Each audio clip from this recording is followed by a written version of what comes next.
नमस्कार, मैं professor doctor Saroj व्यास आज अंतर्राष्ट्रीय युवा दिवस पर विश्व के समस्त युवाओं को शुभकामनाएं देती हूँ, बधाई देती हूँ और आप लोगों को आप लोग राष्ट्र के लिए अंतर्राष्ट्रीय स्तर पर अपनी ऊर्जा का सकारात्मक विकास करेंगे, सकारात्मक प्रयोग करेंगे। इसी एक भावना को, इस विश्वास को लेकर के आपके साथ में इस चर्चा में उपस्थित हुई हूँ। इस वर्ष जो अंतर्राष्ट्रीय युवा दिवस पर थीम रखी गई है संयुक्त राष्ट्र संघ के द्वारा, वो है खाद्य प्रणालियों में बदलाव एवं मानव एवं गृह स्वास्थ्य के लिए नवाचार। खाद्य प्रणालियों में बदलाव की आवश्यकता को मानव एवं गृह स्वास्थ्य के लिए स्वीकारते हुए युवाओं को नवाचार हेतु प्रोत्साहित किया गया है।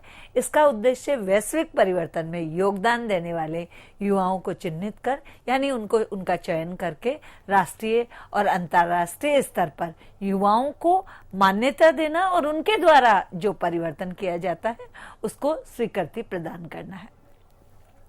हम अंतर्राष्ट्रीय युवा दिवस पर बात कर रहे हैं। हम अपने अंतर्राष्ट्रीय युवा दिवस के साथ साथ जो हमारे राष्ट्रीय युवा है, जो भारतीय युवा है, उनके साथ भी आज इस चर्चा में उन्हें भी जोड़ना चाहेंगे कि राष्ट्रीय युवा दिवस, जब इससे पूर्व के व्याख्यान में मैं चर्चा कर रही थी तो मैंने आपको बताया था कि विश्व के जो 18 देश हैं वहां पर अपने अपने हिसाब से अपने अपने क्षेत्रों में अलग अलग तिथियों को राष्ट्रीय युवा दिवस मनाया जाता है।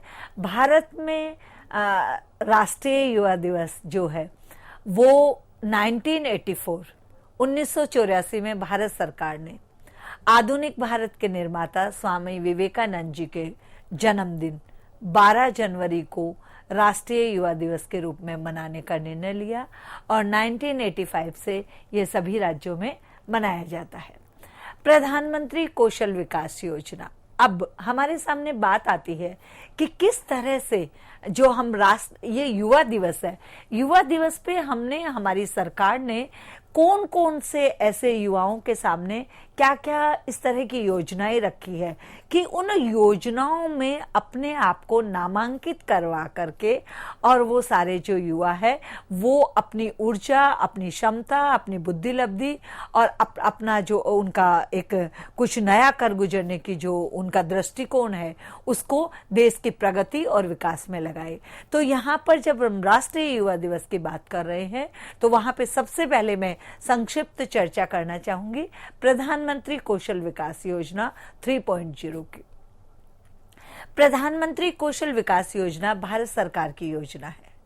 केवल भारतीय युवा नागरिक इस योजना का लाभ उठा सकते हैं और इस योजना का मुख्य उद्देश्य भारतीय बेरोजगार युवाओं को उनकी रुचि, क्षमता, योग्यता और कौशल के अनुसार प्रशिक्षित करना तथा रोजगार देना है।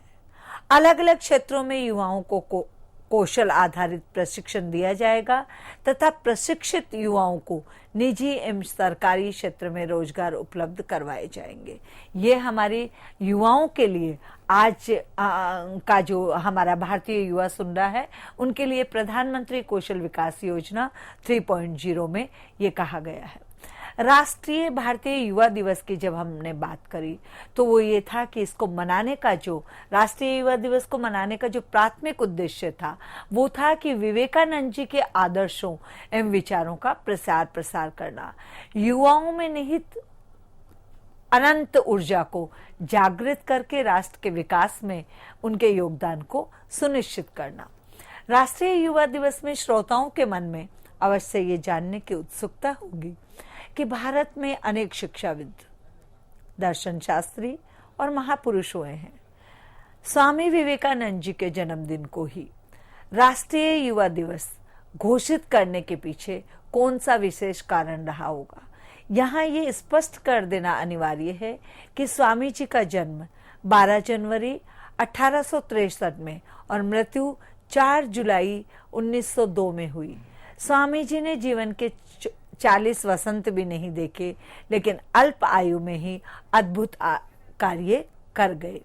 तो जो ये राष्ट्रीय युवा दिवस है वो स्वामी विवेकानंद जी के जन्म पे मनाने का जो है वो ये है कि जो अभी हमने इससे पूर्व की चर्चा में हमने जो कहा कि हम एक सर्वसम्मति से 18 से लेकर 40 वर्ष की आयु को हम युवा वर्ष मानते हैं। स्वामी विवेकानंद जी का तो पूरा उनका तो आयु जो काल था, यानी उनका तो वो पूरी उनका जीवन काल था, वो जीवन ही 40 वसंत का नहीं था।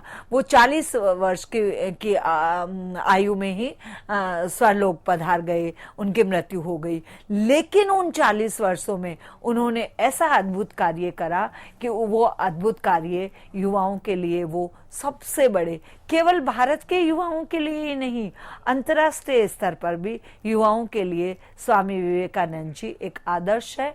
और एक आदर्श के रूप में ही उनको स्वीकृति दे करके उनके जन्मदिन को राष्ट्रीय युवा दिवस भारत में मनाया जाता है। 40 वर्ष से कम के जीवन काल अर्थात युवा अवस्था में स्वामी जी ने अंतर्राष्ट्रीय मंच पर भारत को अकल्पनीय ख्याति दिलाने में महत्वपूर्ण भूमिका निभाई थी।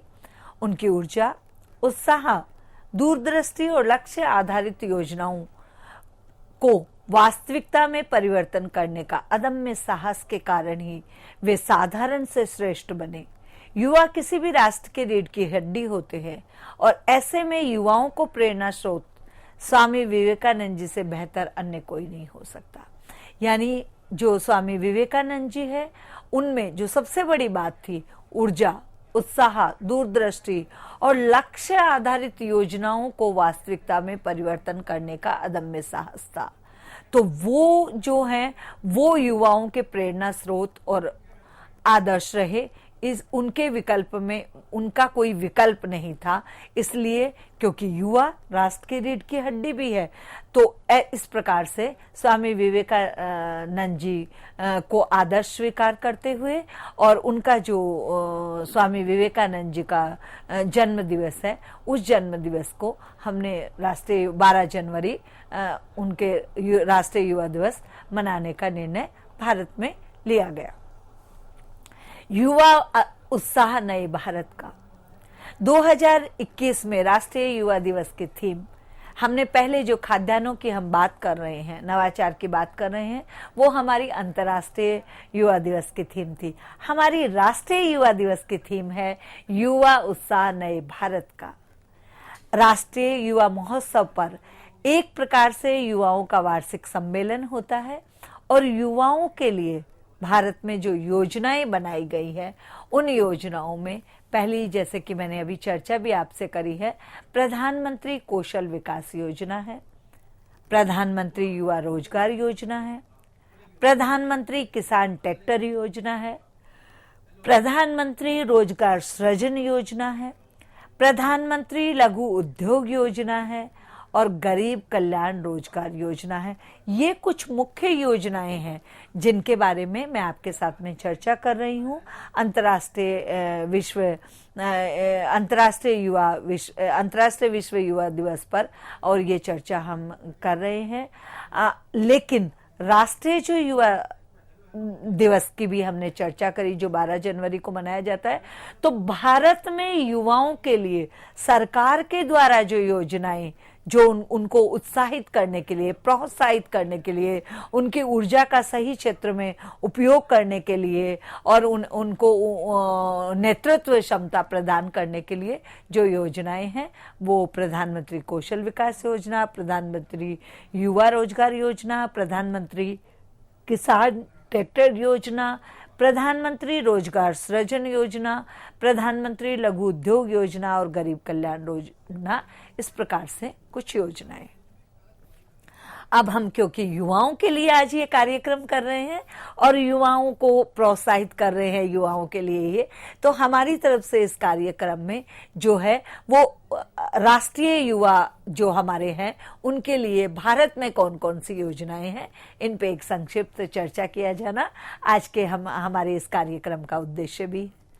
प्रधानमंत्री युवा रोजगार योजना में आवेदन करने वाले की आयु 18 से 40 वर्ष तक की ही होनी चाहिए। आवेदक कम से कम 8 कक्षा पास होना चाहिए। यानी जो भी आवेदन कर रहा है प्रधानमंत्री युवा रोजगार योजना के लिए, वो 8वीं पास होना चाहिए। आवेदक का स्थायी निवास प्रमाण पत्र 3 वर्ष पुराना होना चाहिए। आवेदक जिस भी राज्य से आवेदन कर रहा है प्रधानमंत्री युवा रोजगार योजना के लिए, उसका जो स्थायी निवास प्रमाण पत्र है यानी रेजिडेंस जो प्रूफ है वो 3 साल पुराना होना चाहिए। योजनाओं में महिलाओं एवं पूर्व सैनिकों, विकलांगों, अनुसूचित जाति और जनजाति के लोगों के लिए 10 वर्ष अधिक आयु में छूट दी गई है। यानी यदि हम 18 से 40 वर्ष की बात कर रहे हैं तो प्रधानमंत्री युवा रोजगार योजना में जो लोग विकलांग है, शारीरिक जो कहीं ना कहीं विकलांगता है, या जो सैनिक है या अनुसूचित जाति या जनजाति के लोग हैं, उनको 10 वर्ष की अवधि की छूट दी गई है। आवेदन करने वाले व्यक्ति की पारिवारिक मासिक आय 40,000 से अधिक नहीं होनी चाहिए। और इसके साथ साथ जैसे हमने कहा कि वो 18 से 40 वर्ष की आयु वाला होना चाहिए, लेकिन सैनिक, महिलाएं, अनुसूचित जाति, जनजाति, इनके लिए 10 वर्ष बढ़ा दिए गए हैं। कम से कम 8वीं पढ़ा होना चाहिए। जहां रहता है वहां का स्थायी प्रमाण पत्र कम से कम 3 साल पुराना होना चाहिए। और उसके साथ साथ आवेदन करने वाले व्यक्ति की पारिवारिक मासिक आय 40,000 से अधिक नहीं होनी चाहिए। यानी पूरे परिवार की आय जो है वो यदि 40,000 तक है तब ठीक है, इससे ज्यादा नहीं होनी चाहिए। प्रधानमंत्री युवा रोजगार योजना ऐसे युवा जिनके पास अपनी रुचि का व्यवसाय करने का पर्याप्त अनुभव है, व्यावसायिक योजनाएं और इच्छा शक्ति भी है, लेकिन पूंजी के अभाव में अपना व्यवसाय नहीं कर पाते हैं।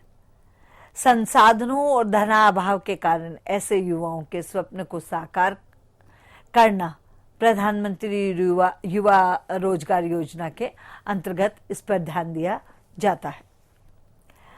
इस समस्या को समझने के लिए भारत सरकार ने ऐसे युवाओं को प्रधानमंत्री युवा रोजगार योजना के अंतर्गत न्यूनतम ब्याज दर पर बैंक द्वारा लोन दिया जाएगा, लेकिन आवेदक पूर्व में किसी भी बैंक से लोन नहीं लिया जाना चाहिए। एक और महत्वपूर्ण बात है कि इस योजना करना चाहते हैं, युवाओं में क्षमता है, सामर्थ्य है, ऊर्जा है, वो कुछ करना भी चाहते हैं, लेकिन उनके पास अर्थ का अभाव है। इस अर्थ के अभाव को समझते हुए और प्रधानमंत्री युवा रोजगार योजना के अंतर्गत न्यूनतम ब्याज दर पर लोन दिया जाएगा और उस लोन को की जो राशि है वो उसी में बैंक द्वारा उसको वापस रिकवर कर लिया जाएगा। प्रधानमंत्री किसान ट्रैक्टर योजना वर्तमान में केंद्र और राज्य सरकारें किसानों को अधिक आत्मनिर्भर और संपन्न बनाने की कोशिश कर रही है। करनी भी चाहिए, क्योंकि भारत कृषि प्रधान देश है, भारत गांवों का देश है। इस प्रकार से वो निश्चित रूप से वर्तमान में केंद्र और राज्य दोनों का ही प्रयास होना चाहिए कि वो अधिक से अधिक लोगों को संपन्न कर सके और आत्मनिर्भर बना सके। प्रधानमंत्री किसान ट्रैक्टर योजना 2021 में आरंभ किया गया है। सभी किसानों की आर्थिक स्थिति बहुत ज्यादा अच्छी नहीं है। ऐसे में किसान आर्थिक अभाव के कारण ट्रैक्टर और कृषि यंत्र नहीं खरीद सकते हैं। इस योजना का लाभ उठाने के इच्छुक और अनिच्छुक दोनों ही प्रकार के आवेदक हमें अप्लाई कर सकते हैं, हमें बता सकते हैं, लेकिन उसके लिए दस्तावेज क्या चाहिए वो नीचे में संलग्न इसमें आपके साथ में चर्चा कर रही हूं। प्रधानमंत्री किसान ट्रैक्टर योजना में इस योजना का लाभ लेने वाले आवेदन करने से पूर्व आवेदक किसान ये सुनिश्चित कर ले कि उसे इससे पूर्व 7 वर्ष के लिए किसी अन्य सरकारी योजना का लाभ नहीं लिया हो। यानी कि प्रधानमंत्री किसान ट्रैक्टर योजना में जो आवेदक आवेदन करेगा लोन के लिए, बैंक के लोन के लिए, उसको वो जो है वो 7 वर्षों के लिए लोन मिलेगा, और जो भी ऑर्गेनाइजेशन या जिस भी संस्था में वो लोन ले रहा है वहां द्वारा निर्धारित होगा कि इसको कितना प्रतिशत या कितना पैसा दिया जा रहा है। कृषि भूमि के मालिकाना कागज आवेदक के नाम होने चाहिए। मान लीजिए कि कोई ऐसा बालक जिसके अभिभावक कृषि खेती करते हैं और वो प्रधानमंत्री किसान ट्रैक्टर योजना में शामिल होना चाहता है, तो उस केस में उनके पास प्रिविलेज है कि वो तीनों कोर्स लिख दे, बीजीएमसी, बीएड और बीकॉम तीनों लिख दे, और उसके सामने वो चीजें वहां पे राइटिंग में ले आए उसे। कृषि भूमि के मालिकाना कागज आवेदक के नाम होने चाहिए, यानी अगर वो ट्रैक्टर कौन लेगा? किसान ट्रैक्टर के लिए लेगा। किसके लिए लेगा? अपनी भूमि को जोतने के लिए लेगा। तो कृषि भूमि के मालिकाना हक के कागज, यानी वो कृषि उसकी अपनी होनी चाहिए। बैंक अकाउंट का विवरण होना चाहिए, आधार कार्ड और मोबाइल नंबर होने चाहिए, और पासपोर्ट साइज फोटो होने चाहिए।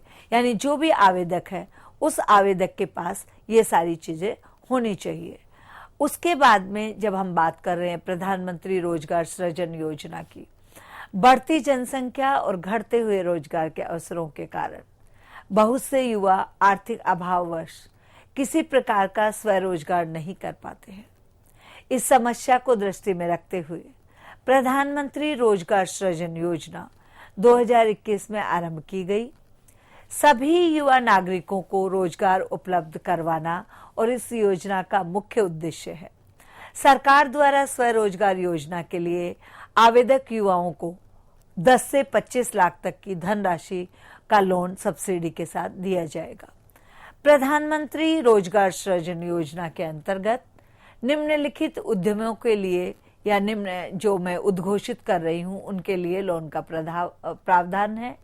कृषि आधारित खाद्य उद्योग, यानी कृषि आधारित जो खाद्य उद्योग है उनके लिए हाथ कागज उद्योग एवं रेशा उद्योग, वन आधारित उद्योग एवं वस्त्र उद्योग, रसायन एवं खनिज आधारित उद्योग, जैव प्रौद्योगिकी एवं ग्रामीण यांत्रिकी उद्योग एवं अन्य क्षेत्र। ये कुछ हमारे हैं जहां पे हमने ये प्रावधान दे रखा है कि आप लोन ले सकते हैं। विश्व युवा दिवस पर किसी भी राष्ट्र की उन्नति और पतन में युवा शक्ति का महत्वपूर्ण योगदान होता है। ये बात किसी से छिपी नहीं है और ये सर्व मान्य कथन है। युवा मस्तिष्क में नवीन योजनाओं का जन्म अपेक्षाकृत अधिक होता है। शारीरिक क्षमता, बौद्धिक विकास और चुनौतियों को स्वीकार करने का जज्बा उनकी ऊर्जा का संचालन करता है। ऐसे में किसी भी राष्ट्र के विकास और प्रगति के लिए युवाओं का योगदान और उनकी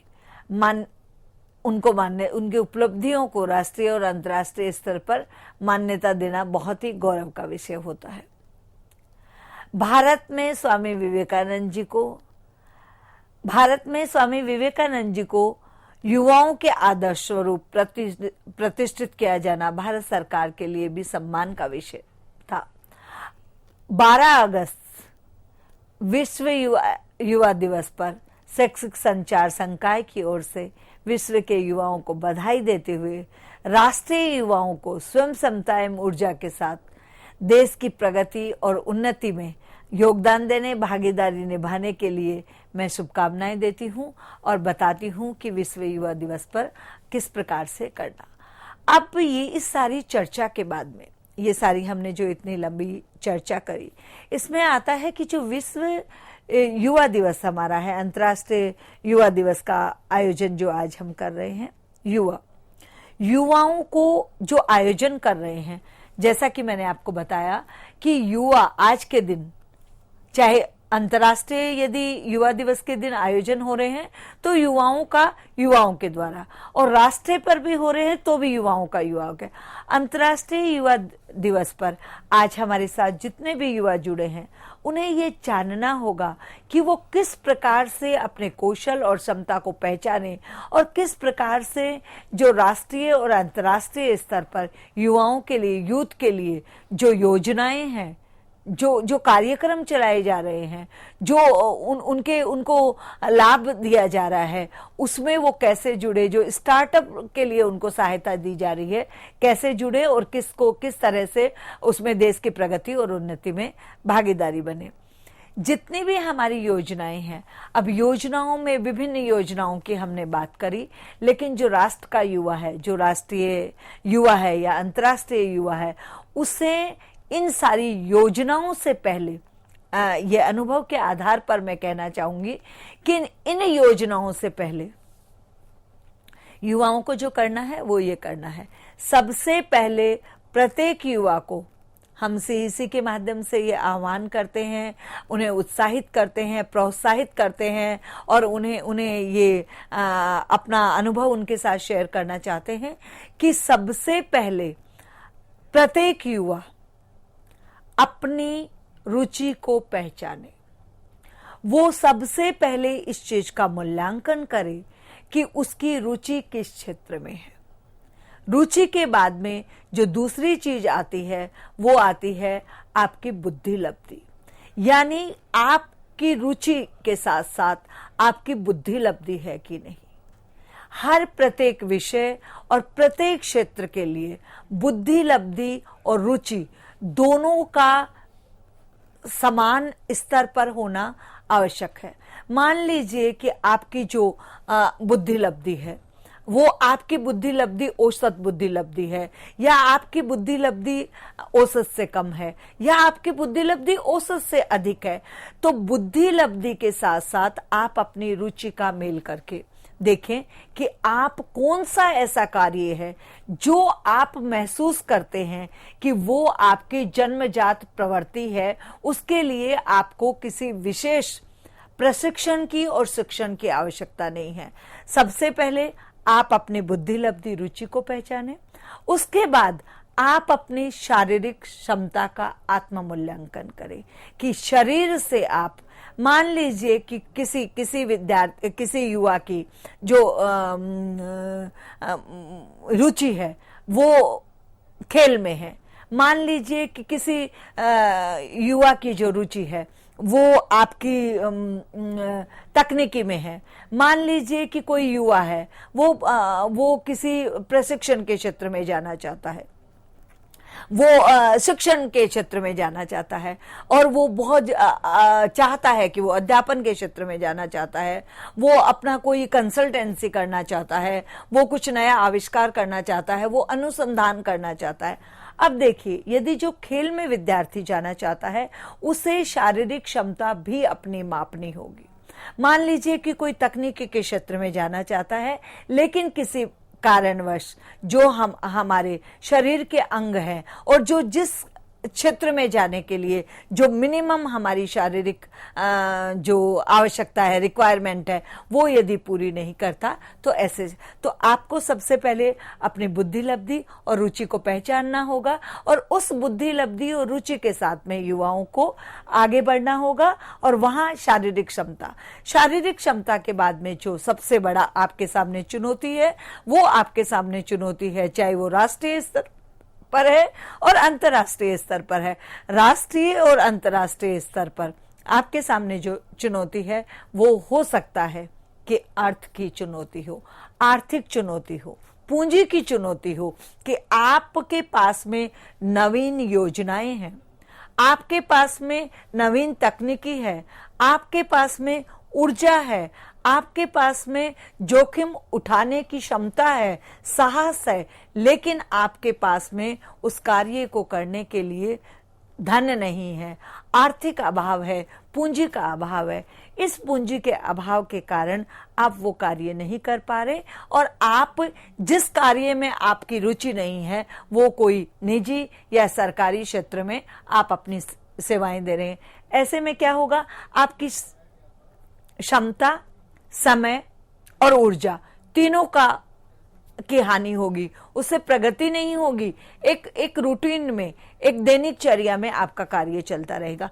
तो आपके सामने, युवाओं के सामने जो अर्थ की या आर्थिक या पूंजी का अभाव है, उसके लिए हमने आज इस चर्चा में आपको जो भारत में प्रधानमंत्री के द्वारा और सरकार के द्वारा जो विभिन्न योजनाएं चलाई गई है, उन योजनाओं को या फिर कौशल विकास योजना है, उसके बारे में भी हमने आज आपको इसीलिए बताना उचित समझा कि ये आप विभिन्न योजनाओं का लाभ उठाते हुए और आप अपनी विभिन्न बैंक हैं जो आपको ऋण देती हैं, बहुत ही कम राशि पे आपको ऋण देती हैं। विभिन्न ऐसी इतनी सारी सरकारी और गैर सरकारी योजनाएं हैं जिसमें आपको आर्थिक सहयोग दिया जाता है।